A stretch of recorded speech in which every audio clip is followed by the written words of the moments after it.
C'est parti pour le débat. On va débattre sur Alonso, Aston Martin, les Red Bull, Verstappen. Est-ce que Alonso peut-il aller chercher, ça ne veut rien dire, Alonso peut-il aller chercher Verstappen au classement général, et surtout, est-ce que Alonso, ce week-end, a un petit peu manqué une grosse occasion de victoire? On rappelle qu'à la qualification, il prend la pole position provisoire juste après Esteban Ocon et Charles Leclerc. Petite dédicace au passage à Esteban Ocon qui a réussi à obtenir un podium ce week-end. Et Alonso donc, se fait battre par Max Verstappen dans un tour de qualif. Les deux derniers virages, c'est indécent. Ah non, mais c'était sexy Ah, même. c'est Sexy. incroyable, parce que pour remettre le contexte, hein, on a Alonso qui enchaîne premier secteur en violet, deuxième secteur en violet, et troisième secteur en vert. Il claque le meilleur temps avec, je sais plus, genre un dixième ou 2 dixièmes quasiment d'avance sur Leclerc et Ocon. On se dit, bon, bah là, c'est plié, il a mis le tour de sa vie, c'est bon, il est en pole, c'est Monaco, c'était le week-end où il pouvait avoir sa pole position. En plus, on voit derrière que Verstappen n'améliore pas le premier et le deuxième secteur, qu'il est loin, il est à 2 dixièmes à la fin du deuxième fin du secteur. deuxième secteur. Ouais, À la fin du deuxième secteur, il a 2 dixièmes Sur d'Alonso. Monaco. Donc c'est très très loin. Il a un secteur pour non seulement récupérer 2 dixièmes, et en plus, bah, du coup, le dépasser. Sachant que la fin du deuxième secteur, c'est la piscine, non? Quelque part par là? Oui, Non, oui. c'est avant, c'est le virage. Alors, c'est le virage 12, ouais, c'est tabac. Ok. Et c'est juste avant le virage 12. Bah, juste après, pardon. Juste après. Je pensais que Ouais, c'était juste avant. c'est. Oui, ouais, ok. Heureusement qu'on a les Oui, tracés. Hein. il arrive juste dans le secteur le plus dangereux du circuit, quoi. Avec 2 dixièmes de Exactement. retard. Et c'est pas forcément le secteur où c'est le plus simple de gagner récupérer du du temps. temps. Et surtout, c'est le secteur où, quand tu essaies de trop pousser au-delà de la limite, la voiture est détruite. Et on l'a vu. Charles Leclerc. Pour une fois, c'est pas moi qui l'ai dit. Est-ce qu'on peut éviter de me rappeler les traumas des années précédentes, s'il vous plaît? Au passage, Charles Leclerc a réussi à avoir une pole provisoire sans se cracher ce week-end. Bravo à lui. La malédiction s'est enfin arrêtée à Monaco. Ah, bah non, il a pas gagné. Non, Bref. c'est pas arrêté parce que les stratégistes et des ingénieurs il a pas fini dans le mur. Il a pas fini dans le mur, mais à chaque fois, Ferrari, à Monaco. Non, Ferrari, le partout, c'est pas un problème de C'est vrai. Monaco. Et c'est pire à Monaco. Ouais. Bref, donc pour finir sur revenons à nos moutons. Et donc là, Max Verstappen, bon, déjà, il a encore un petit peu de mal au début du troisième secteur. Et il arrive à la fin du dernier secteur, donc sur les deux derniers virages. Hein, on parle du virage 18, la Rascasse, et 19, dont j'ai oublié le nom. Tu l'as pas, c'est pas grave. Virage 18 et 19. Au virage 18, je pense qu'il lui... J'ai pas regardé exactement les statistiques, mais je pense qu'il lui reprend au moins 1 dixième et demi, voire 2 dixièmes, juste sur le virage. Et vous regarderez sur YouTube, il y a une comparaison des deux trajectoires. Ah ouais, c'est incroyable. Sale ce qu'il fait Verstappen, c'est sale. C'est incroyable. Alonso fait pas un secteur 3 excellent. Il a beaucoup poussé dans les deux premiers secteurs. Son secteur 3 est correct, mais voilà, sans être excellent. C'est Anthony Noge le Noge, voilà. virage. Ce que fait Verstappen, c'est sale. Il prend une courbe déjà. Tu te demandes comment il arrive. Il touche 2 fois le mur, hein, quand même. Il touche 2 fois le mur. Il touche 2 fois le mur après, en plus. Mais sur le virage 18, il prend une courbe. Tu te demandes comment la voiture n'understeer pas, comment elle tourne. Comment il passe à 1 millimètre du mur et comment il se prend pas le mur opposé en face juste après le virage 18. Oui, parce que le virage est un peu tricky là, ici. Là. Le virage est compliqué à prendre.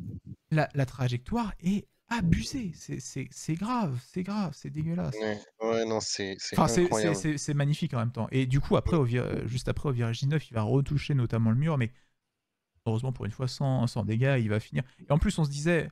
Même après avoir touché, peut-être qu'il va perdre de la vitesse dans la ligne droite et tout. Non, il va jusqu'au bout et il le dépasse dans la fin de la Q3 qui était la meilleure de l'année et honnêtement une des meilleures des dernières années.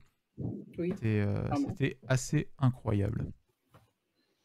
Mais oui, non, c'est incroyable. En plus, sur la comparaison, simulation donc de la comparaison, on voit vraiment, Alonso est devant vraiment jusqu'au troisième secteur. On voit que la Stone réaccélère, et c'est fou de le dire, mais elle réaccélère mieux que la Red Bull.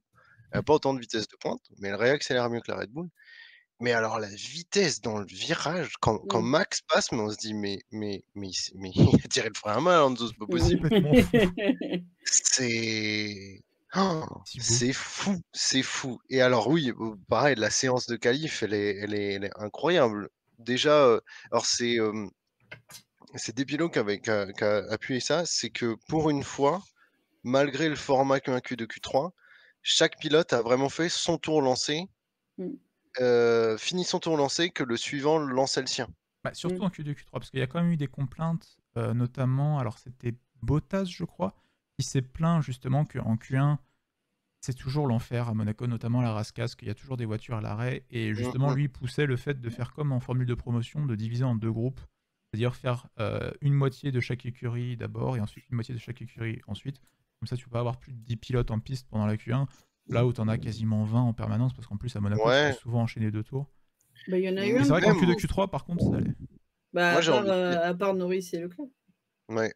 J'ai envie de dire, Monaco, Oui. moi je pense, et de plus en plus de gens pensent pareil, c'est que faudrait avoir un format de qualif spécifique Monaco en fait.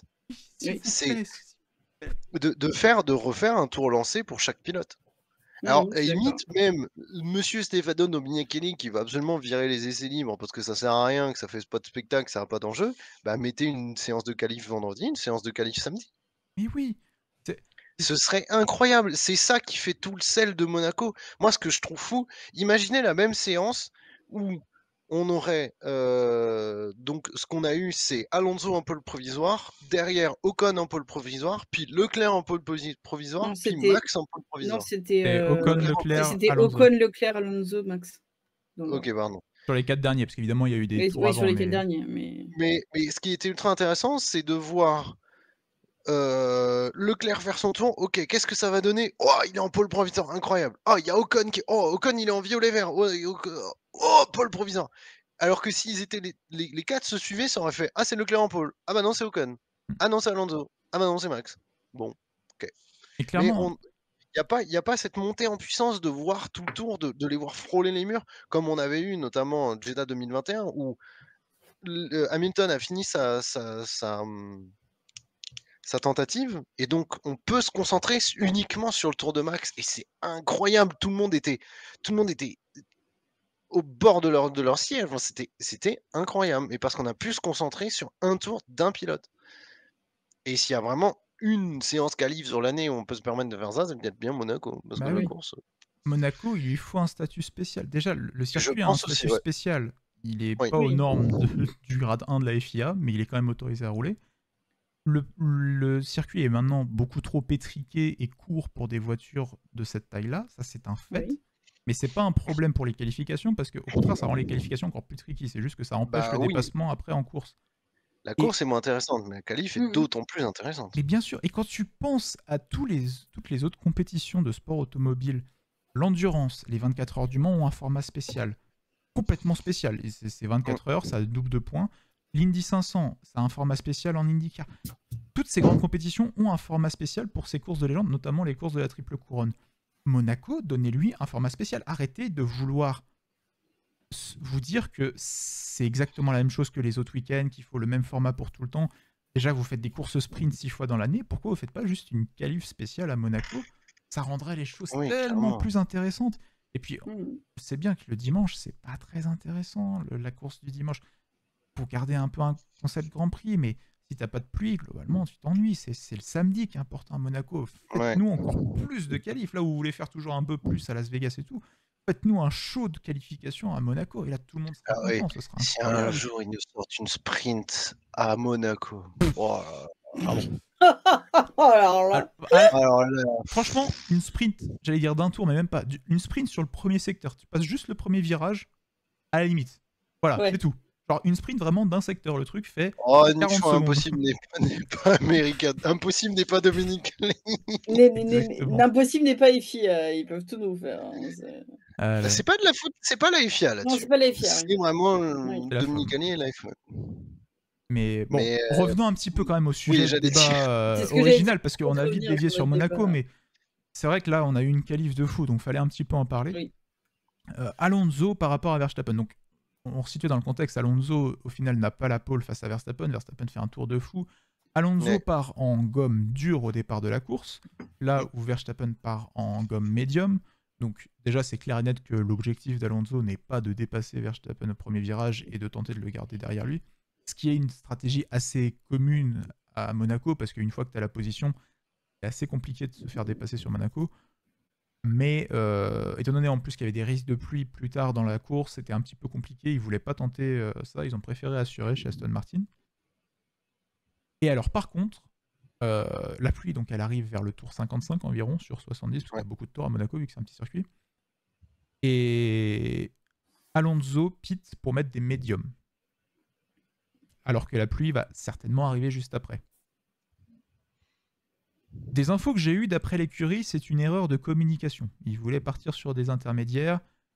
Les mécaniciens ont dû avoir l'info des médiums, je sais pas trop comment.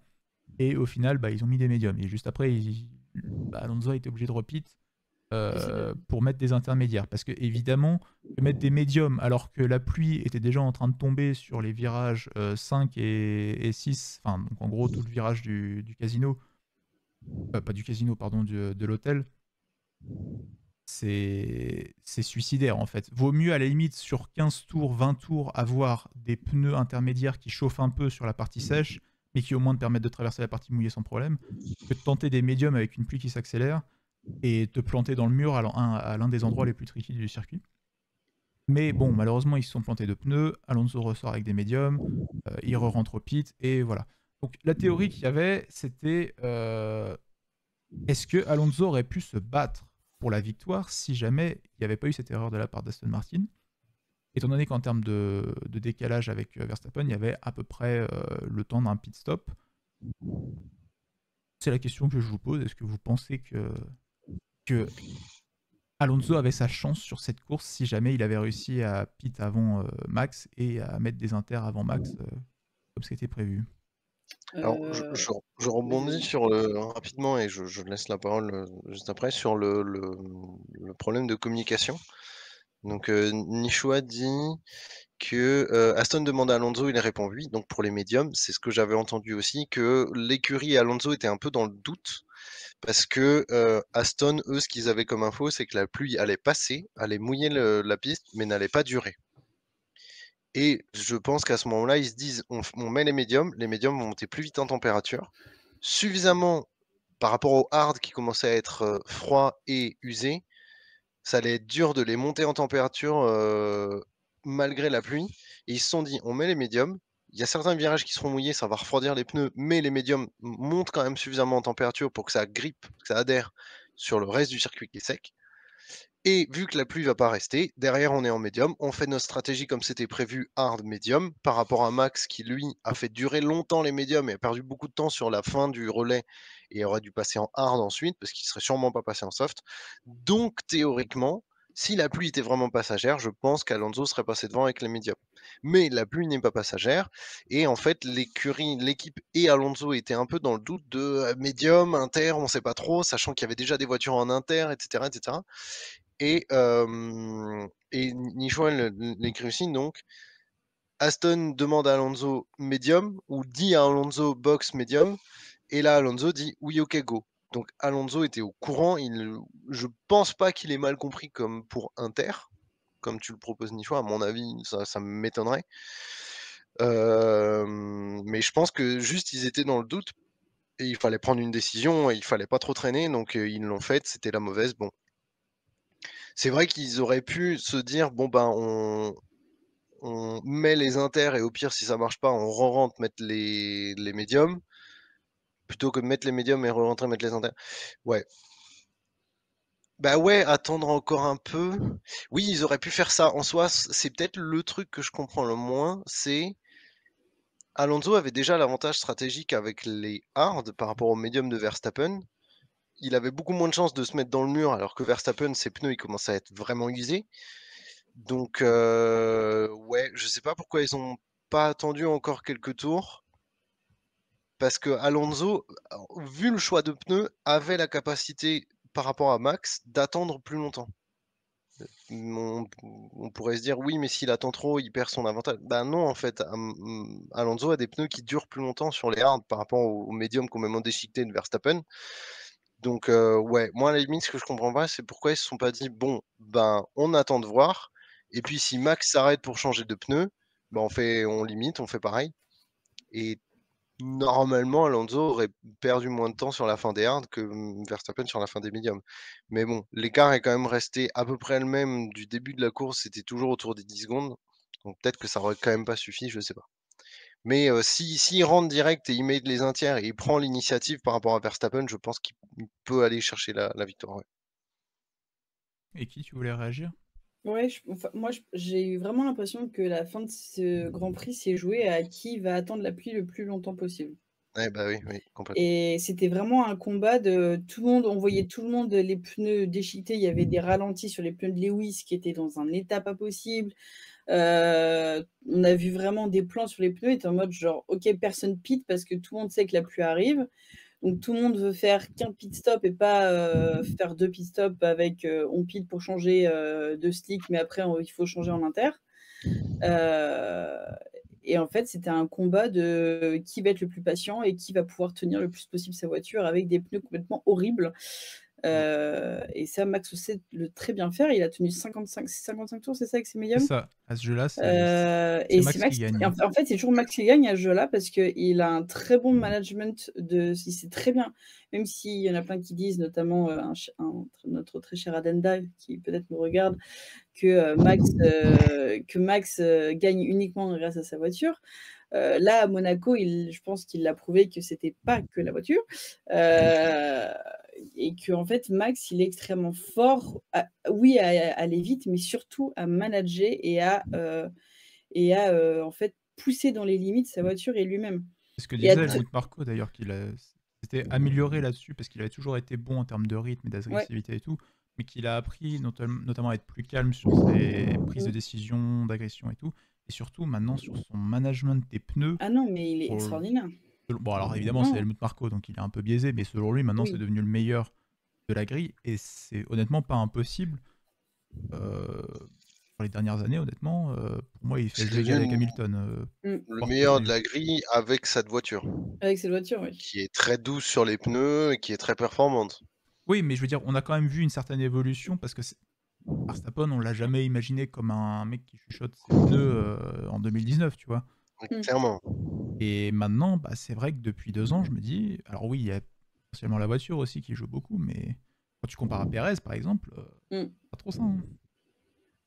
Mais sinon, par rapport à Monaco, en plus précis, j'avoue que j'étais un petit peu dégoûtée de voir la petite erreur de stratégie d'Aston parce que je pense que ça aurait fait plaisir à tout le monde, même les fans de Max, même les fans de Red Bull, de revoir Fernando, à la première place du podium. D'ailleurs, le petit fourbe, je ne sais pas si tu l'as mis dans les slides de Oura, mais il a mis un pied sur la marche du podium. Alors, Oui. alors petite erreur, Je l'ai pas petit dans les slides, message à passer. Pourtant, je l'avais mis. Je rigole. Est-ce que c'était un message subliminal à passer? Est-ce que c'était une petite erreur? Mais il y a eu la petite image quand même du pied de Fernando C'est pas sur la la première première place. petite taquinerie de Fernando. Hein. Oui, c'est pas la première c'est pas la dernière. et je pense que c'est la plus voyante qu'on ait eue là pour le moment, et je pense qu'il s'en veut aussi parce qu'elle plane, voilà. Je pense que lui aussi a Ah, envie d'avoir cette première place, qu'il n'a pas eu depuis très la longtemps, semaine ça prochaine, à peut-être, domicile. à domicile. Mais Ouais. en vrai, je suis très contente de voir que, en tout cas, Aston, bon, même s'ils sont en retard par rapport à Red Bull, mais là, clairement, tout le monde est en retard par rapport à Red Bull. On peut rien faire là, c'est pas possible. Aston, ils ont vraiment compris et ils ont vraiment une bonne stratégie. Je trouve même avec Lance Stroll, même si cette course n'a pas été à l'honneur pour Lance Stroll, qui a été un petit peu... Dans le dur. C'était compliqué. Dans le mur, tu veux dire? Pardon. Oui, dans le mur. Oui. On n'a pas trop compris ce qu'il voulait faire avant la pluie. Il a été très agressif, il a pris beaucoup de risques. Il a eu des dépassements un peu hasardeux, je vais dire. Ah non, son dépassement. Alors, c'était sur qui? Le dépassement à la Rascasse? À la C'était- Rascasse, c'était sur... Alors, il y a eu un sur Sargent, mais je sais plus si c'était Ouais, il y en celui-là. a un sur Sargent. Hülkenberg, non? Ouais, il y a un truc avec Hülkenberg, je sais plus si c'était celui-là. Celui-là à la Rascasse, c'était beau. Oui, non, il y en avait un qui était très beau. Le reste, j'ai trouvé ça un petit peu moins sport, on va dire. Et après la pluie, clairement, ça a été Holiday on Ice et ça a été ciao. Mais sinon, en global, je suis très contente de voir que la stratégie d'Aston Martin avec Fernando et Lance, ils ont trouvé, je pense, une bonne dynamique qui peut, j'espère, les amener à une victoire. Après, même si pour Monaco, Fernando avait Aston Martin avait fait pit Fernando plus tard ou avait mis les bons pneus, etc. On a déjà vu des images de Max dépasser avec une vitesse, avec un delta de vitesse extraordinaire sur sa monoplace. Donc, objectivement, je vais dire que dans tous les cas, Max aurait gagné, même si dans mon petit cœur, j'aurais adoré voir Fernando mettre le deuxième pied, puisqu'il en avait un sur la première marche du podium. Peut-être au moins la bataille qu'on a manqué entre les deux. Ouais, Bataille sous oui, la pluie. oui, il a manqué une petite bataille de je te dépasse, petite sortie de chicane après le tunnel, là. Mais bon. Moi, en fait, là où je me dis où c'est pas trop dommageable, c'est que finalement, il finit quand même deuxième. Et c'est quand même pas rien. Ça fait depuis 2014 qu'il n'a pas fait deuxième place, je crois. Si, Déjà, oui. Ouais. si c'était loupé, si la stratégie l'avait vraiment mis dans le dur et qu'il avait fini 4 ou 5, comme un certain, pardon, hein, je suis désolé, mais bon, comme un certain Charles Leclerc en 2022, là, ça aurait fait très mal. Et là, on aurait dit qu'il y avait vraiment une opportunité gâchée et ils ont foiré la stratégie et tout. Oui, il Là, fait bon, connaître P2 et c'est extrêmement honorable et c'est trop bien, oui, on est pour d'accord. moi, en fait, la petite nuance est qu'ils ont perdu une opportunité de victoire et Ouais. pas perdu une victoire. Ah, clairement. Ah oui, non, mais clairement. La clairement. victoire était loin d'être assurée. Non, non, était loin d'être assurée. c'était encore tendu, mais il y a eu un moment où ça jouait et après, bah, ils ont fait en sorte que ça ne se joue plus parce qu'ils ont fait une erreur. Mais Mais moi, ce que je vois, c'est que, donc, comme tu l'as dit, Oura, avant, Aston Martin ont fait le choix. Ils n'ont pas fait le choix de partir en soft pour prendre la place au premier virage à Max, parce qu'ils savaient que derrière, la Red Bull est au-dessus de niveau performance. Donc, ce genre de stratégie, ça marche pas. Ça marche sur 10 tours, mais ça marche pas sur une course. Et là où Alonso a très bien rempli sa part du contrat pour le pari stratégique d'Aston, c'est qu'il a réussi à rester dans les 10 secondes de Max, alors que Max était en médium et lui était en pneu dur. Et ça, je pense que, par exemple, si la pluie n'était pas venue, dans l'éventualité, on est à Monaco, il est possible qu'il y ait une safety car, une VSC ou un drapeau rouge, ce genre de choses. Et ben, la stratégie de Fernando Alonso était quand même un petit peu plus aboutie. Enfin, elle était meilleure dans un cas où, bah, je sais pas moi, au 40-45e tour, safety car. Bon, bah, Alonso, il rentre tranquille, il fait sa stratégie, il met les médiums. Et là, c'est ciao, bye bye. Normalement, il est plus rapide qu'un Max Verstappen qui doit chausser des rames. Donc Après, si tu as une là-dessus, pour safety car moi. au tour 30, c'est Verstappen qui a l'avantage, tu vois. ouais, oui, c'est ça, oui. Ouais, oui, c'est vrai. Tu peux pas non plus tout Mais prévoir, quoi. oui, c'est vrai qu'Alonso peut pas re-rentrer mettre des hards. Mais ouais. Dans le sens où il a quand même réussi sur des pneus plus lents à rester à une marge qui fait que Max n'avait pas un arrêt gratuit. Alonso n'était pas suffisamment proche pour bouffer ses pneus. Il était juste là où il devait être. Sur le rythme où il devait être. Et Oui. ça offrait beaucoup de possibilités à Aston. Donc sur ce point-là, je trouve que bah, franchement, c'est un sans faute de la part d'Alonso et d'Aston d'avoir pensé à cette stratégie, de l'avoir mise en place, de l'avoir tenue. Après, voilà, la pluie a complètement tout chamboulé. Ils sont passés à côté d'une opportunité. Mais tout ça pour dire que je pense que Alonso et Aston arriveront à se mettre dans les bons coups le jour où une autre opportunité encore plus intéressante se présentera et ils sauront la saisir. Ça, j'en doute absolument pas. Non, je suis d'accord, ils ont vraiment un beau potentiel. La promesse qu'ils avaient tenue à la fin de la saison 2022, comme quoi pendant le summer break, ils allaient vraiment développer quelque chose pas qu'une voiture, mais un projet concret et un projet pensé et abouti. Il y a beaucoup d'écuries qui l'ont fait aussi, qui l'ont dit. Et eux, je crois que c'est eux qui l'ont plus prouvé, en tout cas qui l'ont plus réussi, cette promesse.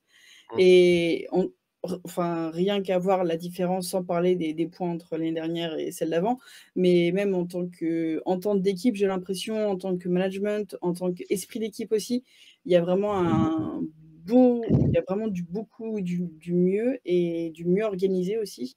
Mmh. Donc pour moi, clairement, cette saison, il y a moyen et j'espère pour eux qu'ils iront décrocher une victoire parce que Une victoire, ouais, je pense. je mettrais une petite pièce dessus aussi, ouais. ouais, je pense qu'en vrai, c'est possible, Ah, même si Max et Pérez ont l'air intouchables actuellement. Bon, Pérez un petit peu moins ce week-end, heu, malheureusement.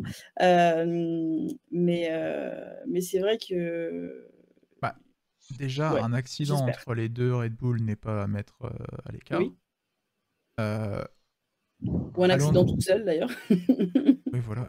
Mais, enfin, je veux dire, pour qu'il ait le champ libre après Alonso pour remporter la victoire.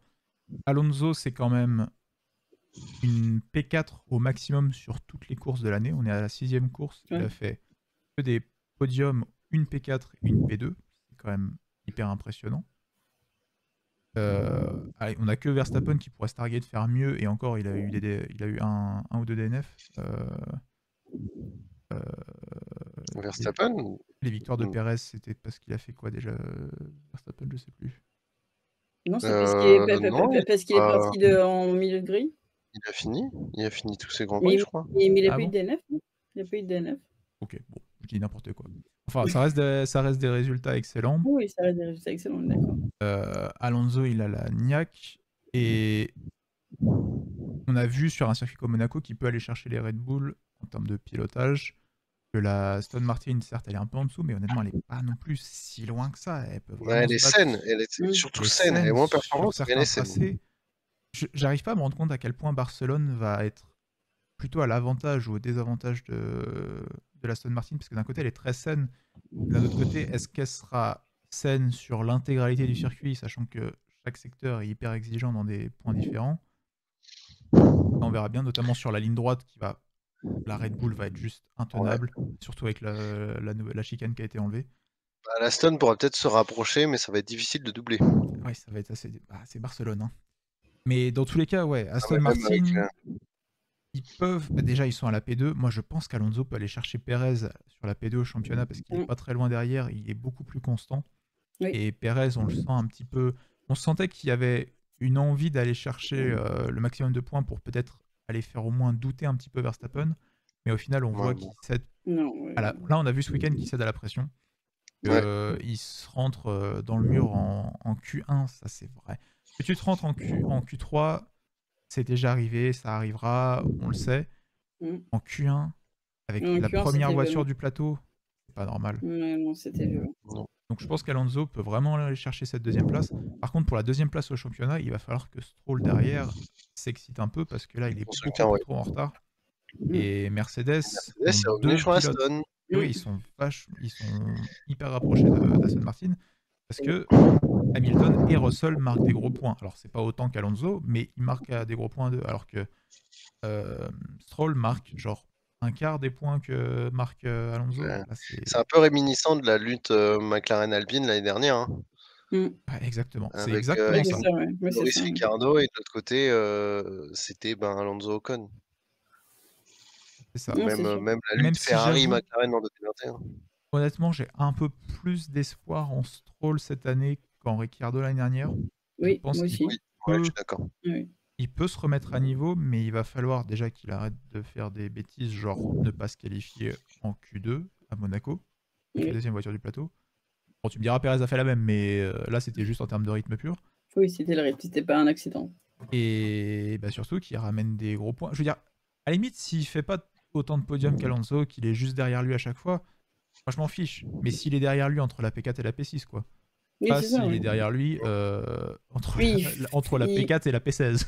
oui, il faudrait que ça soit une P7 max qu'il fasse à chaque fois, comme ça, il Même permet moins que ça, d'avoir hein. un support à et même si, je sais pas s'il lance, on serait capable puisqu'on ne l'a pas, enfin, en tout cas, moi, personnellement, j'ai pas le souvenir de l'avoir vu faire ce genre de choses, mais peut-être aller voler des temps de meilleurs tours à Max ou à Pérez en profiter peut-être de Lance faire une stratégie un petit peu différente, de pit en soft 3 tours avant la fin et de voler les meilleurs tours. Après, j'avoue que j'ai jamais vu faire ça, donc est-ce qu'il en est capable? Je Bah, ne sais pas. le souci, c'est surtout qu'il faudra qu'il creuse un écart avec le pilote derrière lui Oui, suffisant c'est ça, pour pouvoir pit. c'est ça. C'est ça, Et il aura pas le rythme. c'est tout le processus de tester, tester un fast lap, ça tu peux prendre beaucoup de risques, donc il faut que ce soit bien fait. Moi, pour moi, Stroll, il a vraiment son intérêt, c'est d'aller embêter les Mercedes, en fait. Rien que de rouler dans le rythme des Mercedes, ça va empêcher les Mercedes de rouler, de mettre des points. Clairement. C'est sûr. Ça C'est va la marque les possible. gêner dans leur stratégie parce qu'actuellement, Mercedes, ils ont pas vraiment le rythme de la Aston. Ils ont peut-être à peu près le même rythme que la Ferrari, mais en stratégie, ils sont quand même un peu plus solides. Donc, et bon, il y a Alpine qui joue les troubles faits un peu derrière. Mais donc, en fait, le problème, c'est qu'actuellement, Red Bull est seul, Aston Martin est un peu seul, Ferrari et Mercedes sont plus ou moins l'un contre l'autre, et Alpine, ils se battent un peu à distance contre McLaren. Donc, le problème, c'est quoi? C'est que Mercedes,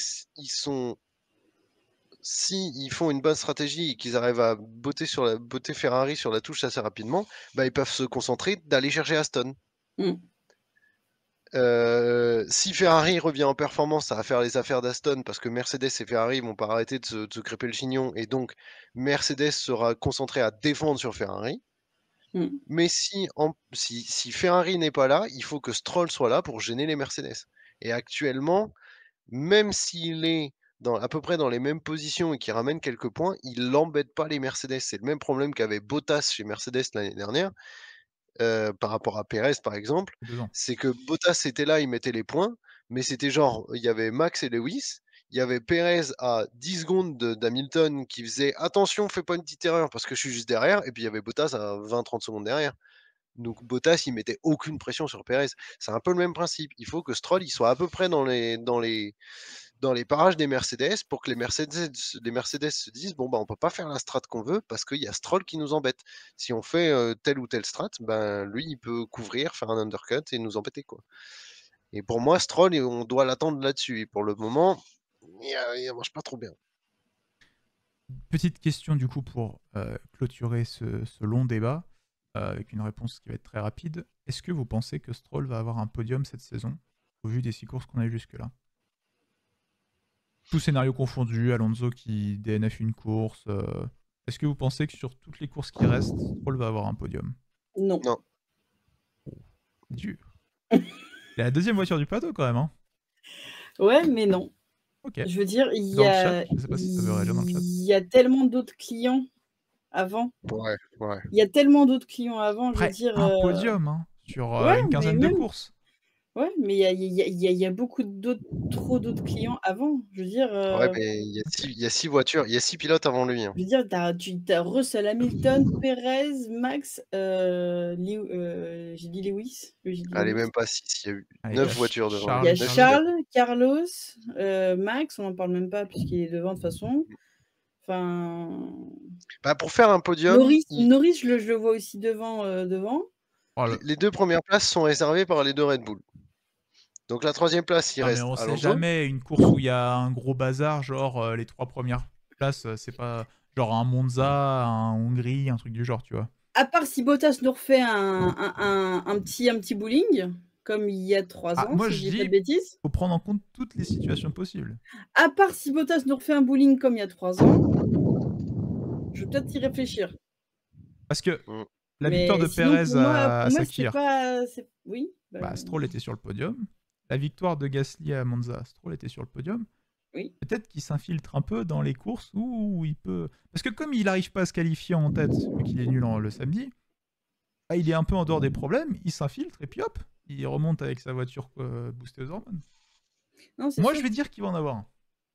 Ouais, il en aura 8 de moins qu'Alonso, ou 12 de moins qu'Alonso, mais il en aura un. Bah, moi, à part un bowling général, T1, sur, Ah oui, par contre, je dis pas qu'il va avoir un rythme où il dépasse Alonso et il va chercher non, les non, Red Bull, clairement. hein. Si vraiment il arrive des grosses dingueries et qu'il arrive à se faufiler et à pas DNF et à passer entre tout le monde et à avoir un grand pr et avoir un podium, là oui. Mais après on va dire plus à la loyale ou au rythme en tout cas, non, clairement. Très bien. On va donc conclure ce débat là-dessus. Petite problématique intéressante. Donc, on a parlé pas mal d'Alonso, d'Aston Martin et rapidement des Red Bull, mais c'était très intéressant.